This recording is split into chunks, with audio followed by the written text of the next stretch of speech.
antes de dejar el lugar a nuestro hermano Hugo. Pues la idea es presentarlo, pero pues ya lo conocemos a nuestro hermano Hugo. Ya ha estado en algunas ocasiones anteriores con nosotros. Creo que es conocido ya de todos. Nuestro hermano viene de Monterrey, específicamente de Juárez, Nuevo León, ¿no? Juárez, Nuevo León, zona conurbada de Monterrey. Nuestro hermano es casado, tiene 3 hijos, 2 varones y una señorita. Le damos gracias a Dios, hermanos, porque permitió que nuestro hermano esté con nosotros. Y vamos a estar atentos a la palabra de Dios, hermanos. No permitamos que nada nos distraiga. Regularmente en los días de adoración hacemos la recomendación, la sugerencia, la petición del celular. Todos aquellos que traigan celular, por favor, no permita que el celular lo distraiga.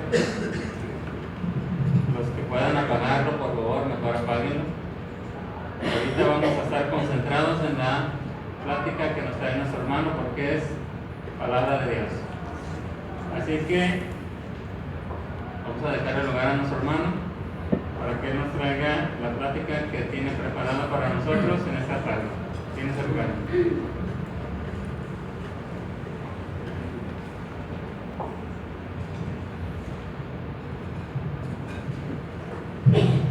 Buenas tardes, hermanos. Buenas tardes. ¿Están cansados? ¿Las hermanas? ¿Seguras? ¿Se me van a dormir? Nuevamente, hermanos, agradezco a Dios la oportunidad que me dan esta tarde de estar ante ustedes para presentar este mensaje de nuestro Dios en esta tarde. Siempre, hermanos, como decía ayer, es un placer para mí estar en esta congregación y compartir la enseñanza que Dios nos da a través de su palabra. Agradezco de una forma especial a las visitas, hermanos, que tengamos en esta tarde. Gracias por acompañarnos. No hay mejor lugar donde usted puede estar en esta hora, sino escuchando la palabra de Dios. Olvídense del fútbol, los Tigres y los Santos, hermanos. No quiero que al rato andemos por ahí con problemas, y digan, bueno, pues ¿qué pasó? No, olvídense de eso, hermanos. Así como la gente se apasiona tanto, hermanos, con el deporte, yo no digo que sea malo que le guste algún deporte. Así debe de entusiasmarnos las cosas de nuestro Dios. Dice la palabra de Dios, el salmista: yo me alegré con los que me decían, a la casa de Jehová iremos. Y hermanos, definitivamente que ellos no iban propiamente al templo, hermanos, a entrar al templo. Ellos iban y se quedaban afuera del templo, en el atrio, en el patio del templo. Al templo solamente entraban los sacerdotes y el sumo sacerdote. Sin embargo, ellos expresan su sentir de alegría por estar buscando lo que a Dios le agrada. Vamos a hablar, hermanos, en esta tarde acerca de algo importante para ti. Vamos a hablar acerca de transformar. La palabra transformar, hermanos, significa hacer que una persona o cosa cambie de forma o de aspecto. Eso es lo que significa transformar. Transformarse, hermanos, cambiar de aspecto o de carácter. Dice la Biblia, hermanos, en Romanos capítulo 12, versículo 2: no os conforméis a este siglo, sino transformaos por medio de la renovación de vuestro entendimiento. Hermanos, el tema de esta tarde se titula un mensaje transformador. El día de ayer, hermanos, hablábamos acerca de un mensaje nuevo, ¿te acuerdas? Y decíamos que ese mensaje nuevo fue el que predicó Pablo a los atenienses, hermanos. Les habló el evangelio y la resurrección de Jesucristo y les estuvo diciendo cosas importantes y necesarias: que crean, hermanos, en Dios y se acerquen a Él, y que busquen arrepentirse de sus pecados. El día de hoy, hermanos, vamos a hablar acerca de este tema, un mensaje transformador. Déjame decirte que Dios nos quiere, hermanos, transformar.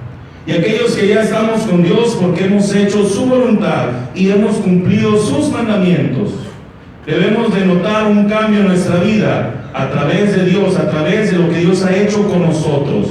Este pasaje que acabamos de leer dice ahí: no os conforméis a este siglo, sino transformaos por medio de la renovación de vuestro entendimiento. ¿Qué quiere decir esto?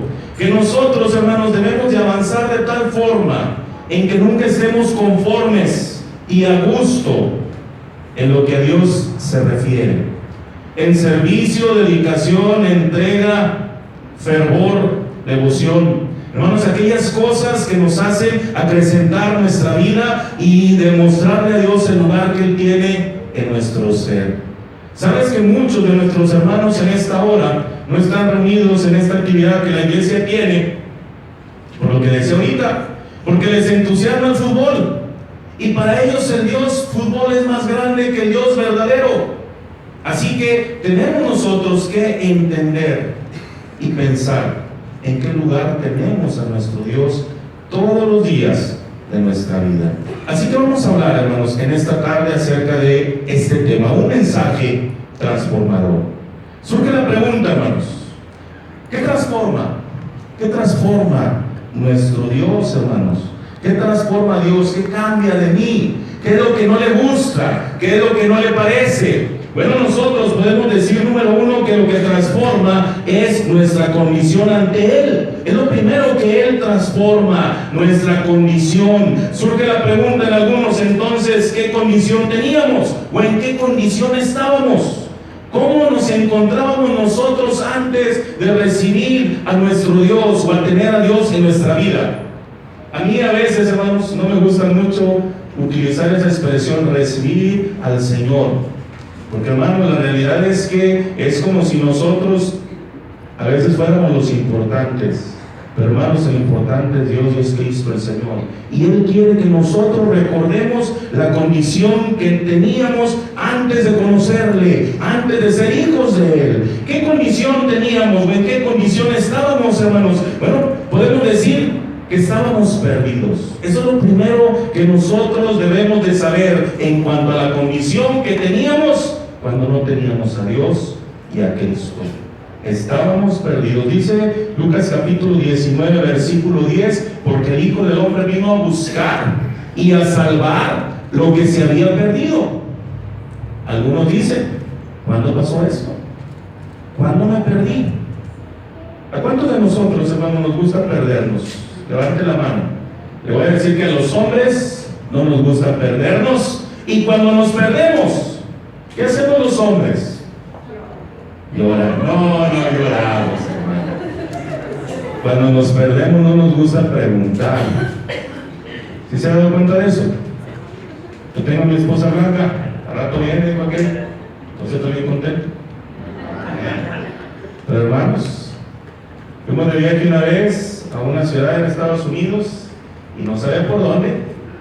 Y dice mi esposa: ¿andas perdido? No. Le dije que no, ¿verdad? No, yo nunca me pierdo. Se pregunta dónde estamos, de que siempre me paro en algún lugar y voy a hablar con un hombre de color serio y le voy a decir dónde estoy, y ahorita me va a decir. Y a mí no me gusta preguntar si estoy perdido o por dónde voy a encontrar lo que ando buscando. La mayoría de los hombres somos así, hermanos. Y a las esposas les encanta decirnos: si no sabes, pregunta. Hermanos, en cuestión de fe, mucha gente no sabe que está perdida. Mucha gente no conoce la condición que tiene de perdido. Hermanos, dice aquí: el Hijo del Hombre vino a buscar y a salvar lo que se había perdido. ¿Cuándo nos perdimos? Es la pregunta. Hermanos, nos perdimos cuando empezamos a conocer lo que era bueno y lo que era malo. Hay gente que dice: primero comer que ser cristiano. Y dice: ¿a poco sí? Hay gente que así es, hermanos. Y ahora estamos hablando de cristianos. Llega la gente apurada del trabajo: vámonos a la reunión. No, tengo hambre, dame de comer. ¿Cómo que la reunión? Oye, pero al rato que vengan, no, es que tengo hambre. Tú no trabajaste todo el día, tú no te esforzaste como yo. Hermanos, tenemos una perspectiva: el alimento del alma no la buscamos, y el alimento del cuerpo como la anhelamos y deseamos. Hermanos, estamos perdidos en el momento en que empezamos a crecer en esta vida, empezamos a conocer lo que era bueno y lo que era malo, y decidimos, desgraciadamente, lo malo. Decidimos, hermanos, perdernos y extraviarnos. El muchacho, la muchacha empieza a conocer y empieza a crecer. ¿Cuántos de nuestros hijos empiezan a medirse con nosotros en estatura, hermanos? Y empiezan a ponerse a nuestro lado y nos ven y nos dicen: ya te alcancé, papá. Y dicen: ya estoy grande. Ah, sí, ya está grande, vayas a trabajar, ¿verdad? Sí, ya está grande. No, yo estoy chiquito, papá, yo estoy chiquito. ¿Cuánta gente dice así, hermanos? Ya estoy grande, que vaya a trabajar. Ah, no, yo estoy chiquito. Cuando la gente no se da cuenta que se extravía o que se ha extraviado, que se ha perdido en su afán de conocer y de saber y de descubrir las cosas de la vida. Pero ¿cuáles son las cosas de la vida? Los excesos, hermanos, las cosas que no le agradan a Dios. La gente quiere saber qué se siente el joven, la jovencita, qué se siente tomar, qué se siente fumar, qué se siente hacer esto, a veces cosas que son indecorosas, hermanos. Y a veces nosotros como padres les fomentamos ese crecimiento que les conduce a alejarse de Dios y a perderse. ¿Cuántos de nosotros, nuestros hijos, nosotros siendo cristianos, teníamos a nuestros hijos pequeños y aquí estaban con nosotros sirviendo a Dios? Pero ahora, ¿dónde están? ¿Dónde están, hermanos? A veces no están aquí. Y a veces nosotros decimos: ay, hermano, es que tienen que trabajar. O está estudiando y trabajando. Y está haciendo otra cosa, alguna actividad. Es que no todo es trabajo, no todo es escuela. Hermanos, ¿cuál es la perspectiva que tú le has puesto sobre Dios? ¿Dios es primero o es segundo o es tercero?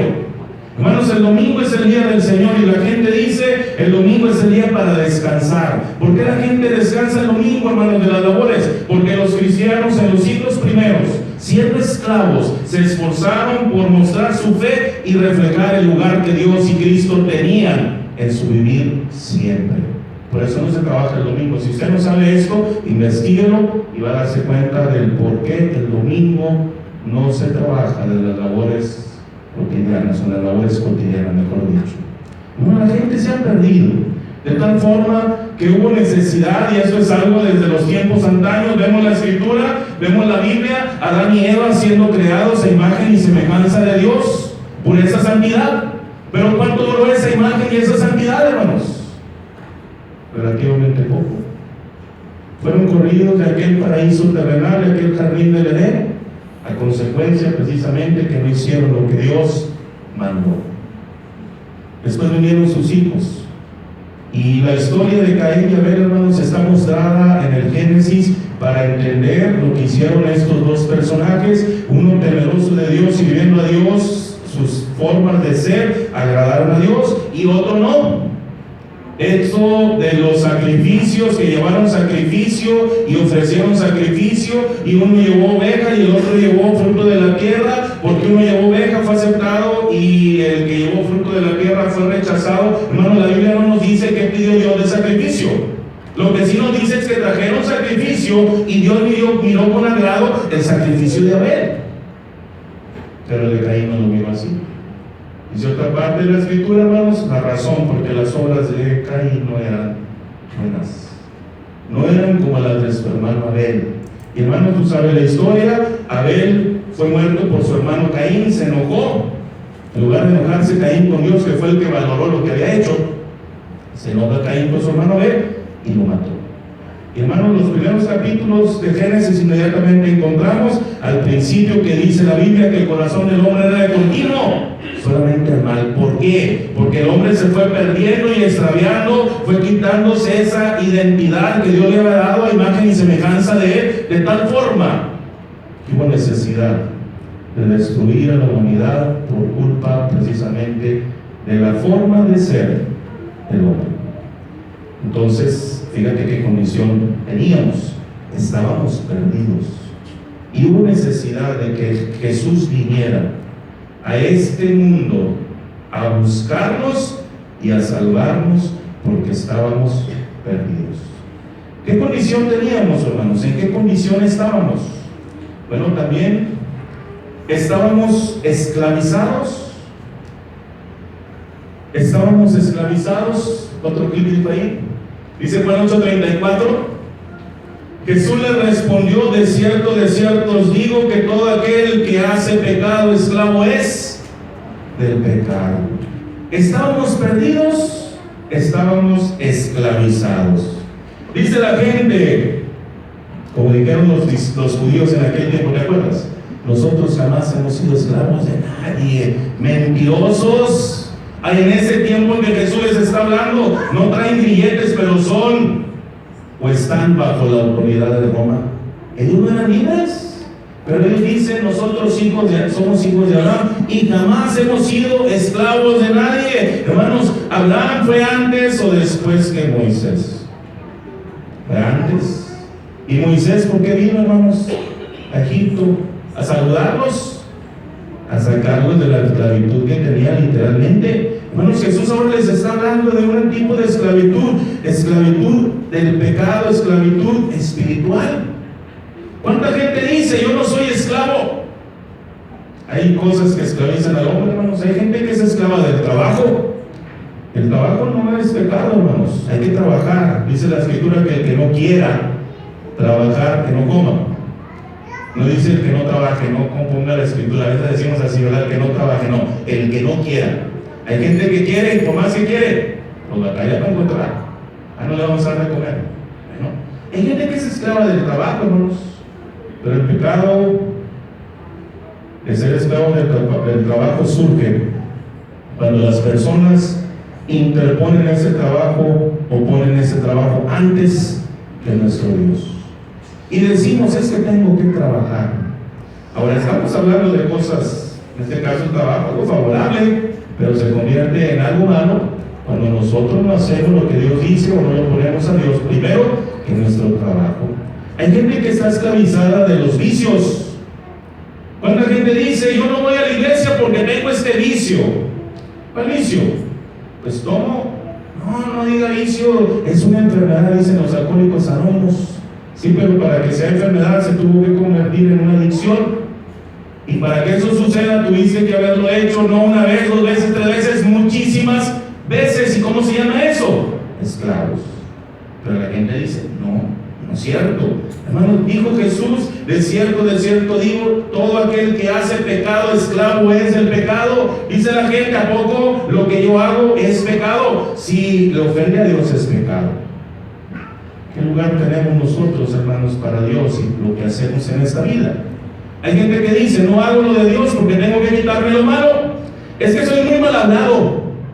Hay gente que cree que las malas palabras no son pecado. ¿Son pecado o no son pecado? Lo son. Dice la Escritura: de toda palabra ociosa que hable los hombres, de ella darán cuenta en el día del juicio. Por tus palabras serás justificado y por tus palabras serás condenado. Hermano, la gente está esclava de tantas cosas. Pero nuestro Señor vino precisamente a transformar nuestra vida. Nosotros estábamos perdidos y fuimos hallados. Estábamos esclavizados y Jesús nos ha libertado. ¿Qué condición teníamos? Estábamos muertos. Fíjate esta tragedia. ¿Cuánta gente no sabe que está perdida, que está esclavizada, pero lo triste es que no se da cuenta que está muerta? Y si usted no está muerta, la persona yo la veo viva.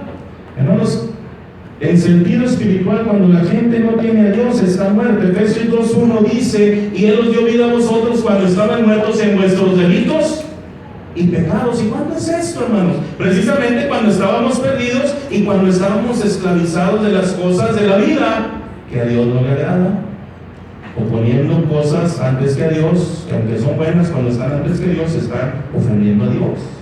Entonces estábamos muertos. La palabra muerte, hermanos, algunos la entienden como aniquilación, pero la palabra muerte, hermanos, significa separación. Y es lo que estaba en nuestra vida, o era la condición que nosotros teníamos. Estábamos muertos porque estábamos separados de Dios.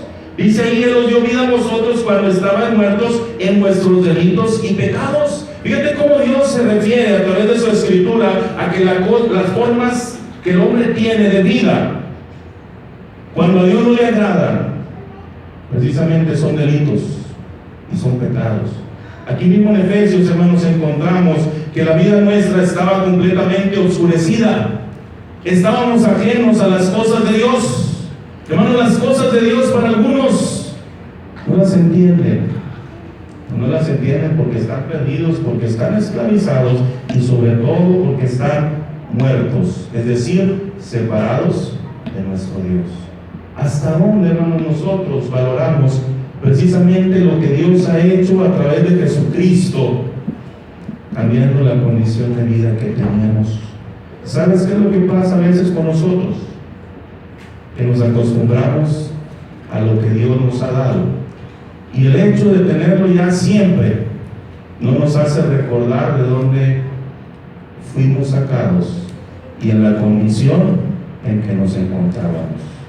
Así que, hermanos, es importante que nosotros entendamos que nosotros hemos transformado nuestra vida precisamente por la condición en que nosotros estábamos. ¿Qué es lo que transforma, hermanos? Nuestro Dios, nuestro Señor Jesucristo. ¿Qué transforma? Ya dijimos, número uno, transforma precisamente nuestra condición. Número dos, ¿qué transforma? Acuérdate que transformar es cambiar, lo estamos diciendo y lo hemos dicho al principio. ¿Qué transforma? Número dos, nuestra forma de vida. Hermanos, nuestra forma de vida debe de ser cambiada. Hemos sido transformados realmente en nuestra forma de vida.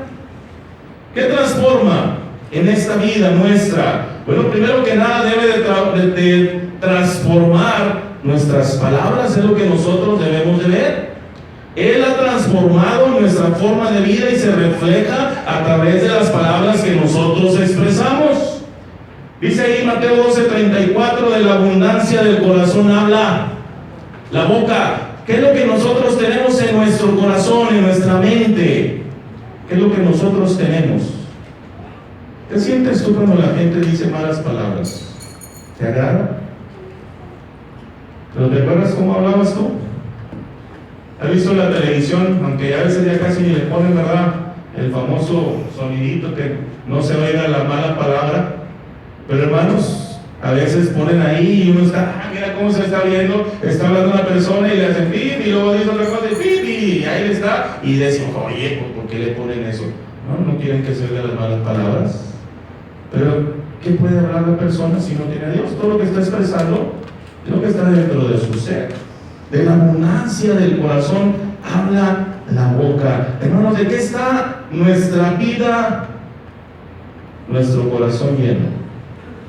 De cosas buenas. Si nosotros sabemos lo que enseñó Jesús sobre las palabras, dice: el hombre bueno del buen tesoro de su corazón saca cosas buenas, mas el hombre malo del mal tesoro de su corazón saca cosas malas. Hermanos, cuando tú estás transformado en tu forma de vida, lo reflejas con tus palabras. ¿Cuántos hijos a veces tienen miedo? Hijos de cristianos, que cuando sus padres están hablando, que no se les vaya a salir una mala palabra, son cristianos. No, es que hay gente que se enoja y empieza a decir tanta barbaridad. Les decía yo, los hermanos, hay quienes creen que porque está enojado tiene permiso de decir malas palabras. Es que me hiciste enojar tanto, a veces dicen los padres a los hijos, que no me pude contener y que dije una mala palabra. De la abundancia del corazón habla la boca. Si tú estás diciendo cosas malas, es que no has logrado transformar tu vida. Hermanos, nos acostumbramos a tener como contacto, a tratar personas que sus palabras no son las correctas. A veces las personas no se sienten a gusto con un cristiano porque sabe que tiene que controlar su vocabulario. Pero a veces nosotros los cristianos hablamos con gente que habla de una forma fea, malas palabras, y no sentimos nada y no nos importa. Hermanos, cuidado con esto. ¿Qué transforma nuestra forma de vida y se refleja a través de las palabras? Las palabras, hermanos, que deben de reflejar lo que nosotros somos. Decía ahorita el pasaje: porque por tus palabras serás justificado y por tus palabras serás condenado. ¿Cuántos de nosotros no creemos esto? Que la Biblia lo dice bien claro. Pero ¿cuántos de nosotros utilizamos malas palabras? ¿Cuántos de nosotros somos chismosos? Digo aquel, el ser chismoso no se transmite por telepatía, ¿o sí? No, tienes que hablar. Y dicen algunos, no hermano, es que sí es verdad. Entonces no es chisme, se llama comunicación. Así se llama comunicación. ¿Y qué le tienes que decir a Juan? Lo que sabes de Pedro. ¿Qué le tienes que decir? Ve con el interesado, si es que quiere decir algo. ¿Quién te tiene hablando muchas cosas? Hermanos, de la abundancia del corazón habla la boca. Y dicen algunos, no es que mi corazón no es bodega para contener todo lo que sé. Ándale, qué padre. Pues contrólese, porque las palabras deben de ser diferentes. Malas palabras, el chisme, la mentira. ¿Cuántos tomamos el teléfono y habla alguien? ¿Está fulanito? No está. ¿Quién habla? Y tú eres el que está preguntando por ti. Tú dices que no estás y dices otro nombre. ¿Cuánta gente lo dice, hermanos? Pues si no te está viendo, ¿cuál es el problema? ¿Cuántas veces nos dicen, está el fulanito, tú contestas, preguntan por fulanito y tú le preguntas a fulanito, están preguntando por ti, ¿quién es? Pues fulanito, pues dile que no. Y tú le dices, dice que no está, no dices así, ¿verdad? No está. Vamos. Y lo vemos tan pequeño. Pero dice Apocalipsis 21:8, hermanos, que todos los mentirosos se van a ir al lago que arde con fuego y azufre, que es la muerte segunda. Él lo dice bien claro, por ser mentirosos. Pero hermanos, nuestra vida ha sido transformada realmente. Nuestras palabras reflejan esa transformación que hemos logrado a través de nuestro Dios, a través de nuestro Señor Jesucristo. Transforma nuestra vida y se refleja a través de las palabras, pero también se refleja a través de los sentimientos. Proverbios 23:7 dice, porque cuál es su pensamiento en su corazón, tal es él. Fíjate, este pasaje nos dice acerca de pensamientos, de sentimientos y de acciones. Lo que pensamos lo vamos a sentir, y de acuerdo a lo que pensamos y sintamos es lo que vamos a hacer. Es lo que dice el pasaje.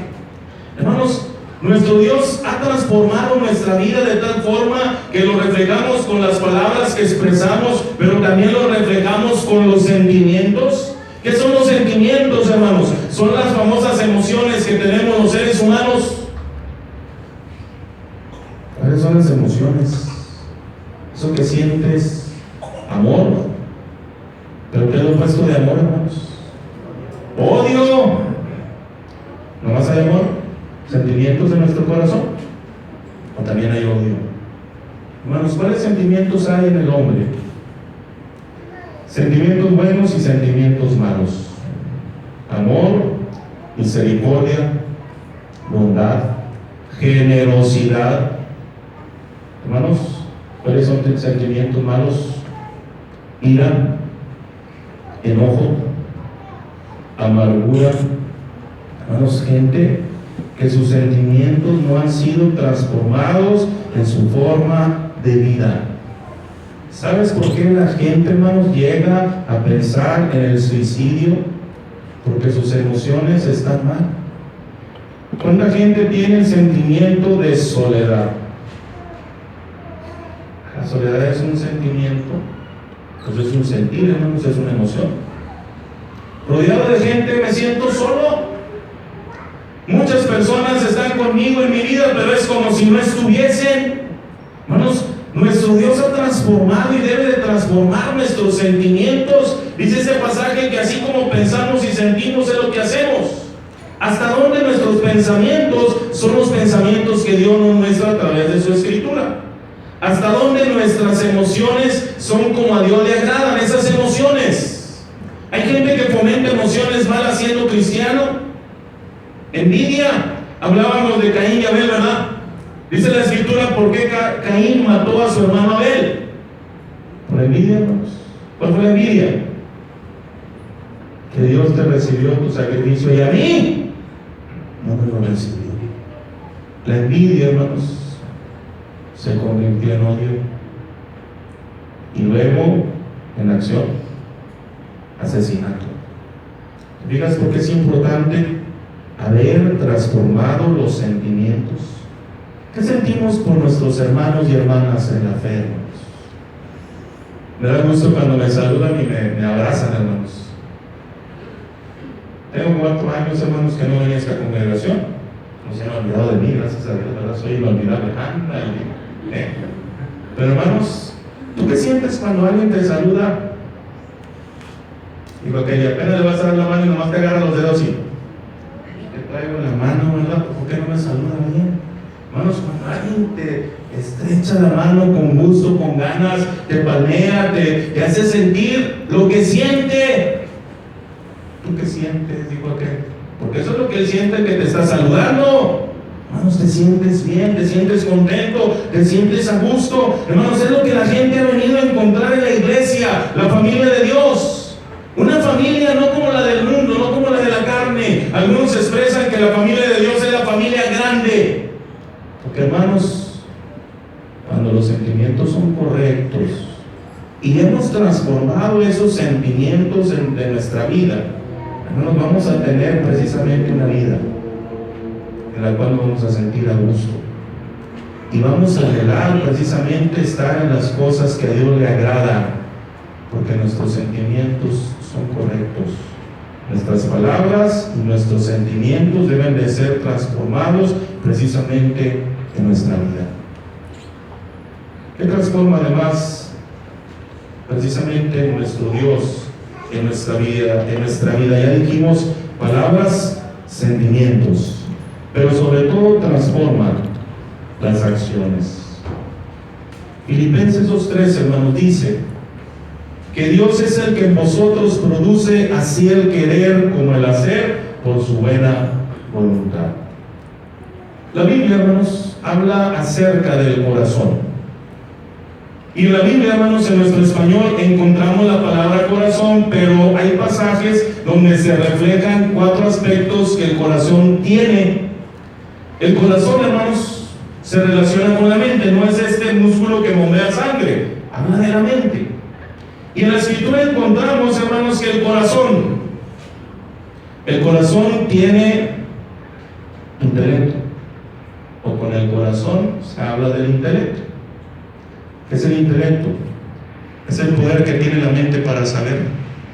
A través de lo que nosotros oímos de la palabra de Dios aprendemos, y no porque sentimos nada más, sino porque la inteligencia que Dios nos ha dado nos hace razonar y entender su palabra y estar dispuestos a cumplirla. Bueno, el corazón es lo que la Biblia habla sobre el intelecto, el poder que tiene la mente para saber o para conocer.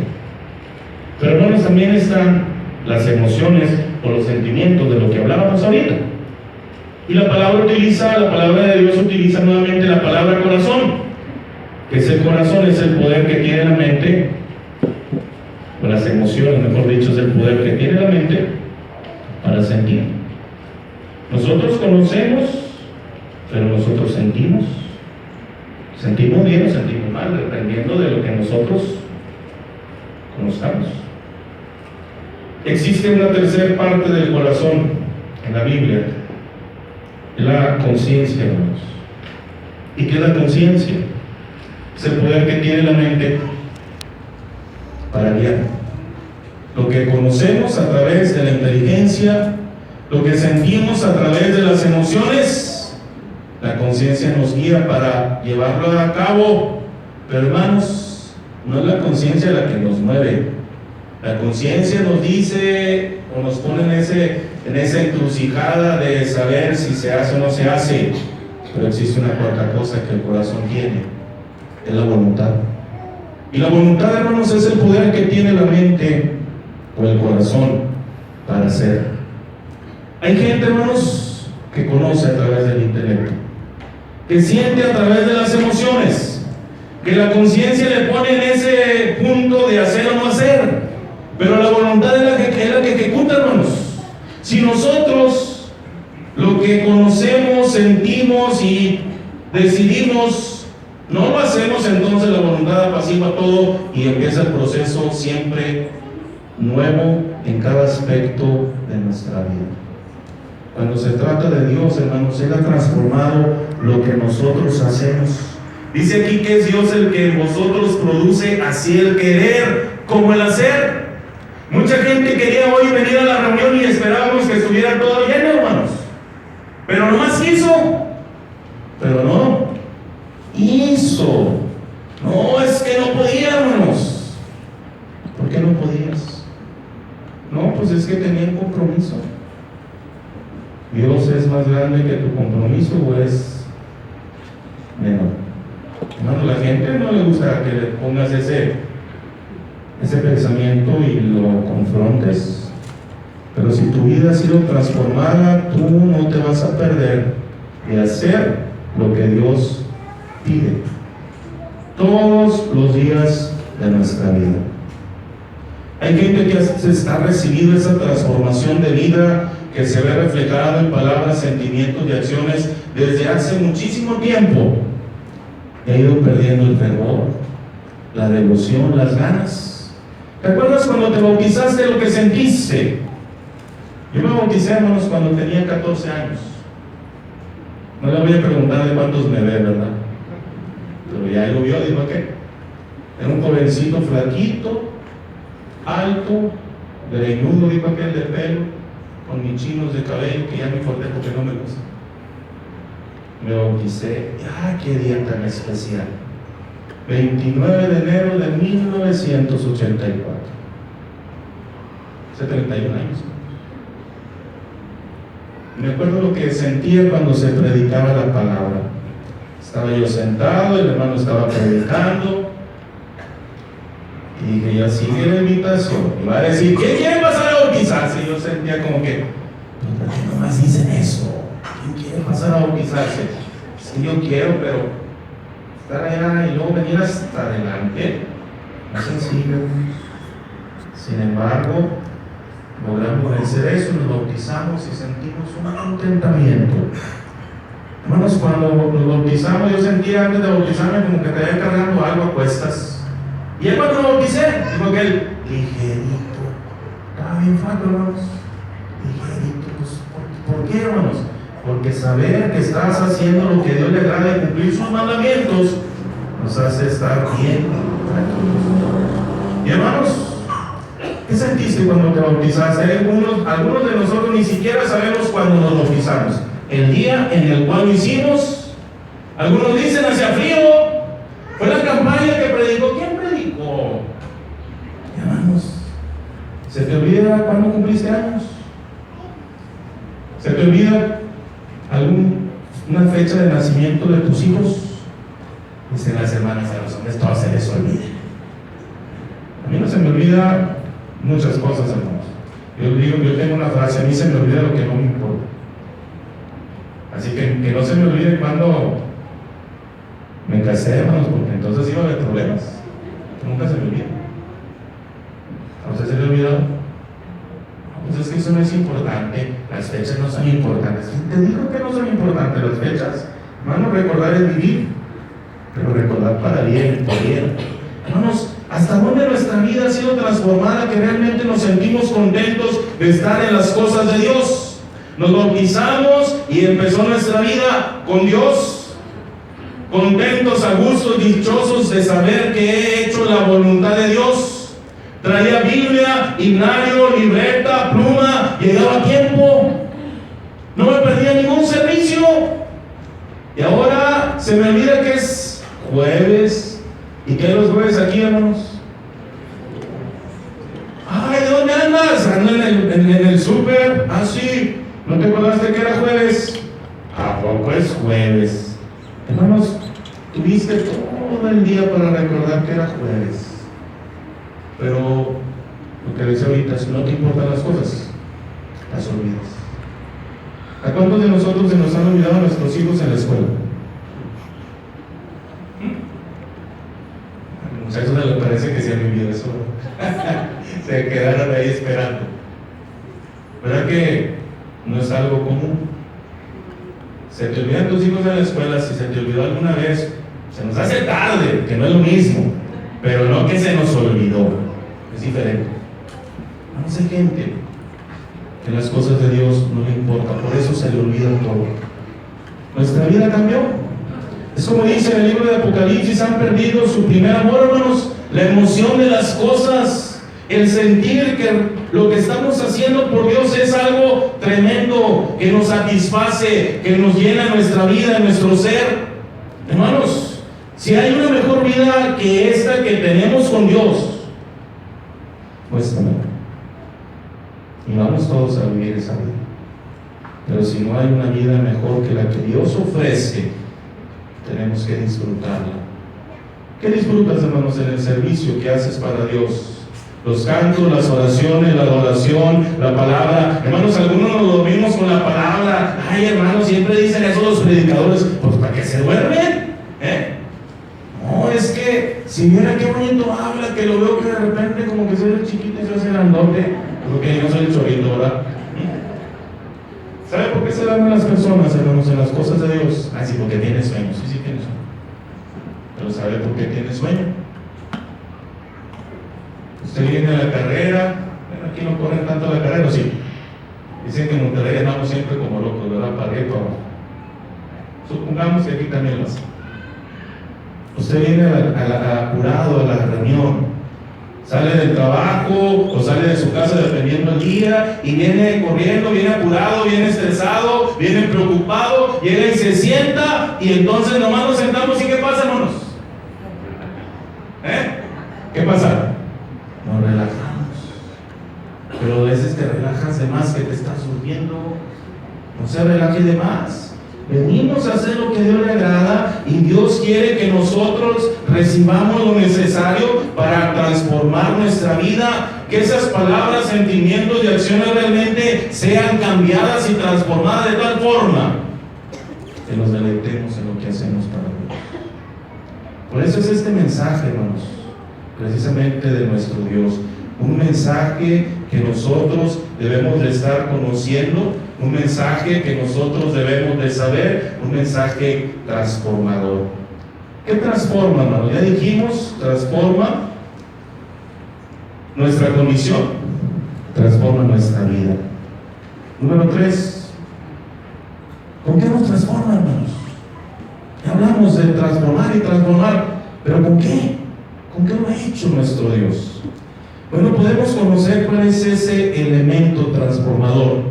Y ese elemento transformador, hermanos, es a través de Jesucristo. Fíjate bien esto. Ese elemento transformador, el que hace posible nuestro cambio en nuestra vida, es Jesucristo a través de lo que Él nos muestra. Hermanos, el sacrificio de Cristo nos enseña grandes cosas. ¿Qué nos enseña? Que las cosas de Dios demandan sacrificio. Vivimos tiempos modernos donde no queremos sacrificarnos. Aquí está bien a gusto, hermano, fresco. Las bancas están medio a gusto, dijo aquel. Si le ponen un colchoncito no me enojo, ¿verdad? No, pero pues si así se duermen algunos, imagínense con colchoncito, al rato va a querer traerse la almohada también para descansar bien a gusto. No se trata de tanto. Hermanos, el sacrificio de Cristo nos enseña que las cosas de Dios demandan eso. Hablar de sacrificio es hablar de costo. Hablar de sacrificio es hablar, hermanos, de dolor. Hablar de sacrificio es hablar de no algo grande en el hombre. En este tiempo moderno, el hombre quiere todo sencillo y fácil. En este tiempo moderno, el hombre quiere las cosas que no se batalle para hacer. ¿Por qué se inventó la lavadora? Si las hermanas lavadoras automáticas se ponían en el tallador y órale. Igual que, pues pónganse ustedes si está fácil, ¿verdad? Pues se inventó la lavadora para que las mujeres no la callaran. ¿Por qué se inventó la plancha eléctrica? Dijo aquel, porque había plancha de carbón. Ponía las brasas y lo planchaba. Siempre me he preguntado cómo planchaban las camisas blancas con esas planchas que ponían en las brasas. Y eran bien listos, ¿verdad? En la antigüedad. ¿Por qué se inventó la licuadora? Pues para que usted ya no agarre esa cosa de piedra que tiene una bola ahí, que usted pone las cosas, chile, tomate, cebolla, y ahí esté moliendo, ¿verdad? Hasta que queda bien sabrosa. Qué rica sabe la salsa así. Pero dice la mujer, no, eso ya no. Mira, pones a cocer y queda todo bien sabroso. ¿Por qué inventaron la estufa? Para que no fueran a traer la leña a las mujeres. A veces eran las mujeres las que andaban trayendo la leña para guisar, ¿verdad? Qué rico sabe todo eso, hermanos, pero de todos los días hacerlo. ¿Por qué inventaron, hermanos, las tuberías para que el agua llegue a nuestra casa y tú le abras a una llavecita y ahí salga el agua? ¿Por qué inventaron los refrigeradores, hermanos, que tienen ahí para que salga el agua? ¿La quieres fría, la quieres caliente, quieres cubitos de hielo? ¿Ah? ¿Para qué, hermanos? Para que nuestra vida sea fácil. ¿Conoce la marca Easy? No le estoy haciendo promoción, pero sabe qué significa Easy, ¿verdad? Fácil, para que la vida sea fácil. Hermanos, cuando vemos el sacrificio de Cristo, no hablamos de algo fácil. Nuestro Dios definitivamente tuvo que enseñarnos a través de ese sacrificio de su Hijo. Cuando hablamos del sacrificio de Cristo, hermanos, ¿a qué nos referimos? ¿A qué nos referimos con ese sacrificio? Bueno, nos referimos al pago por nuestro rescate. ¿Y qué es lo que Dios ha hecho o ha pagado para rescatarme de mi humana manera de vivir? Hermanos, lo que ha tenido que hacer es sacrificar a su Hijo, y su Hijo tuvo que derramar, fíjate bien esto, su sangre. Hermanos, tuvo que haber derramamiento de sangre. Sigue adelante, por favor. Derramamiento de sangre para que se lograra precisamente ese pago por nuestro rescate. Dice Efesios 1:7, en quien tenemos redención por su sangre, el perdón de pecados según las riquezas de su gracia. ¿Te has puesto a pensar precisamente en ese pago que costó la sangre de Cristo? ¿Cuánta gente está asustada o estuvo asustada, hermanos, por esa película famosa de la Pasión de Cristo? Iban a los cines, hasta les daba ataques al corazón a algunos. Ya estaban malos de otras cosas y por lo que veían se impresionaban y les daba eso, no tanto por aquello. Y la gente decía, ¡qué horror! ¿Cuánta sangre? Este hombre, director de esta película, se ensañó con el personaje de Jesús de Nazaret, ahí donde lo están latillando y está todo sangrado, donde está el Señor todo golpeado, hermanos.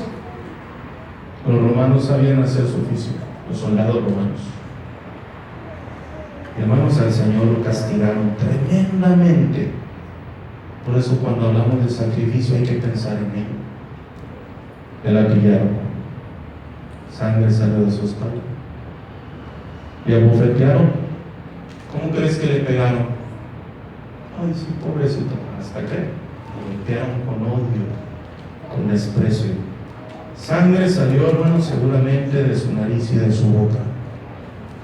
Le quitaron su ropa, se burlaron de él, le pusieron un manto púrpura escarlata, le dieron una caña en señal de cetro, le pusieron una corona de espinas que tomaron con unos palos para no espinarse, y luego que se las pusieron le pegaban en la cabeza para que las espinas se encajaran en su cabeza. ¿Qué salió de la cabeza, hermanos? Sangre. Lo obligaron a llevar aquella cruz, hermanos. Donde llegara al lugar de la calavera, al Gólgota, le clavaron las manos y los pies. ¿Ha visto una réplica de los clavos que usaron? Como esos clavos que usaron cuando a Jesús le clavaron las manos y los pies. Hay réplicas de unos de esos clavos que parecen unos cinceles, literalmente. A veces cuando pensamos en clavos, pensamos que son clavitos de los que usamos en este tiempo moderno. Son los clavos que usaban ellos. Eran cinceles, literalmente. Agujeraron sus manos y sus pies. ¿Cuánta sangre de esas manos salieron? ¿Cuánta sangre salieron de sus pies? Los pies sangran mucho, hermanos, cuando hay heridas, ¿verdad?